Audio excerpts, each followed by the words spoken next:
তেজগাঁওয়ে চাঞ্চল্যকর জোড়া খুনের 10 দিন পার হলেও এখনো গ্রেফতার হয়নি কেউ। নিহতদের পরিবারের অভিযোগ, মামলা তুলে নিতে হুমকি দিচ্ছে আসামিরা। পুলিশের দাবি, জড়িতদের গ্রেফতারে চেষ্টা অব্যাহত আছে তাদের। ধারালো অস্ত্র দিয়ে দুজনকে এলোপাতাড়ি কোপাচ্ছে একদল দুর্বৃত্ত।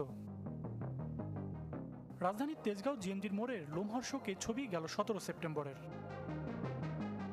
রক্তক্ষরণে ঘটনাস্থলেই প্রাণ যায় ব্যবসায়ী নূর হোসেন জুয়েলের। পরের দিন হাসপাতালে মারা যান গুরুতর আহত দেলোয়ারও। নিহতদের পরিবারের দাবি, রাজধানীতে এই জোড়া খুনের নেপথ্যে জমিজমা নিয়ে দ্বন্দ্ব, যাতে বড় ভাই জুয়েলকে পরিকল্পিতভাবে করেন জাকির হোসেন।